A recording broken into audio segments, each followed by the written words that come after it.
If you or a loved one are struggling with type 2 diabetes, you should visit the link in the description below. This clinically proven, drug-free program lowers blood sugar to a normal level and can completely reverse type 2 diabetes within just a few weeks. Here's today's video. The question, are grapes a good choice for a diabetic diet? Answer by John Shore. No, please do not believe anyone who tells you that grapes are good for you if you are on a diabetic diet. They are not. Grapes contain a great deal of sugar. They are delicious and nutritious and I love them. But grapes are like candy. If you wish to reverse the type 2 diabetes, then you should not eat any grapes during that process. Plan on giving them up for at least a year. Then, once you have reversed the disease, if you wish to have some grapes, then enjoy them in moderation and see how they affect your blood glucose levels. As long as your blood glucose levels remain normal and continue to eat them and to enjoy them. I test my BG level every morning. I do this just to be sure that I am still in the normal range. I eat anything I wish now but have less desire for sweets than I used to. I eat grapes again and I eat an apple with breakfast every morning. I eat chocolate again and pizza and pasta. My BG remained as normal every day. But I was very disciplined with my diet and exercise for about 8 months to be sure the disease was reversed. I still watch my diet. I still exercise every day. I still meditate every day. I still practice mindful eating every day. That is my lifestyle now. It is just normal. If you like, you can read more about my experience in reversing type 2 diabetes at the website noted in my credential above. Maybe it will be helpful to you. Here is a cheat sheet for you to work with if you like. Answer by Rajinder Bala. Anything that has lot of fluids is never a good choice for a diabetic. All fruits are in the category of lots of fluid in them. Cure diabetes in less than 7 days. Diabetes symptoms are increased thirst, frequent urination. Thirst is caused when the blood volume is reduced. So the first target for management of diabetes should be to increase blood volume. Once thirst is managed, frequent urination will automatically stop. Urination will reduce because in the absence of thirst a person may drink much less water. Drinking water with meals can improve health in following ways. This question had troubled me for more than 15 years. I changed various formats of drinking water. I drank water on empty stomach for a good 10 years or more.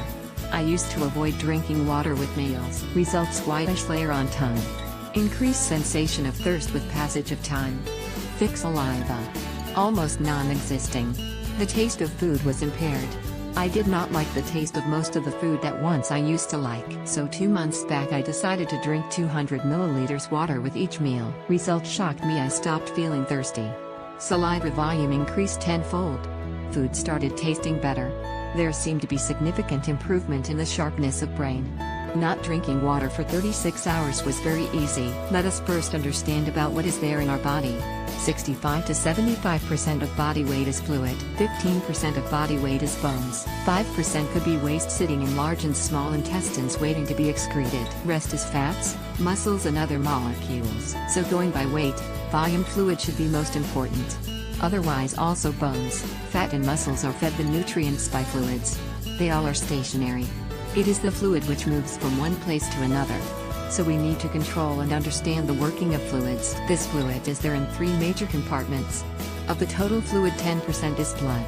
Rest of 90% fluid is there in cells and in space between cells. Blood, 10% of total fluid, feeds the nutrients to rest of 90% fluids. Think what will happen if the 90% of the fluids fall short of minerals and carbs. Now understand that almost 70% of the minerals and carbs are manufactured in the body itself with the help of other minerals and enzymes. Think again, if there is shortage of blood glucose in 90% of the fluids, the body will raise glucose in the blood by assigning top priority to convert everything into glucose. Glucose is the single most important nutrient needed in our body. No diabetic dies due to excessive blood glucose. They die when body fails to meet the requirement of glucose. Heart and other vital organs do not get enough energy to operate optimally. The explanation of drinking water with meals is as under. When we eat food, our stomach produces acids and other enzymes to convert the food and other liquids into a paste. This paste is passed on to small intestines. Small intestine is connected to blood veins. The minerals, carbohydrates, fats, proteins, water, enzymes, and other nutrients are absorbed in small intestines and moved to liver for further processing. After processing in liver, the mineralized blood is sent to kidney for balancing of the minerals.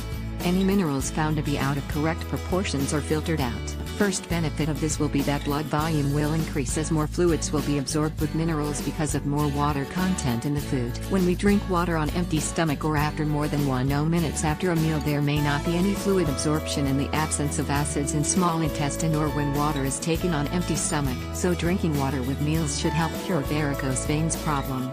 It should also help improve the skin. It should remove the dark eye spots and improve eyesight. It can improve cataract as well. It can prevent prostate cancer as well.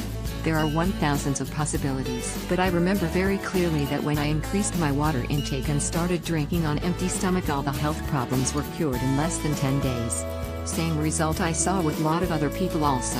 That is an indication that drinking water on empty stomach is meant to remove metabolic toxins. So we do need to drink water on empty stomach as well after every few days. Weight loss. When we drink water or any other liquid after more than 10 minutes after a meal, the water and other liquids are not absorbed in small intestines, in the absence of stomach acids. Stomach acids are produced only in response to food and not in response to water and other liquids. The liquids and water are passed on the large intestines. In large intestines also the excess water and vitamins are absorbed. However, the large intestine does not absorb any minerals, carbohydrates, fats and proteins. This water is passed on to intracellular fluids. No processing is done by liver and kidneys. This is kind of direct reach to the body fluids which are passed on to cells. Over a period of time, the intracellular fluids around the large intestines become devoid of most of the minerals. These fluids are also stripped off the essential glucose. In the absence of glucose, the metabolic rate falls, which causes increase in blood sugar to compensate for the lack of glucose in intracellular fluids. Absence, or lack, of glucose in interstitial fluids will cause flight of fluids from blood, making a person feel thirst all the time. That gets converted into diabetes in due course of time. Not drinking any fluids except with meals will dehydrate the large intestine and surrounding areas of excess fluids. This will result in increase in metabolic rate. It will also help reduce intracellular water. Average total intracellular fluid makes up about 30 to 50 liters of fluid. That means a loss of 5 liters of intracellular fluid can be brought in about 30 days. That is the fastest and safest weight loss that is possible. The excess water reaching in large intestine is the cause for prostate problems. Read my blog for detailed explanation about the role of fluids in our body. My blog in brief.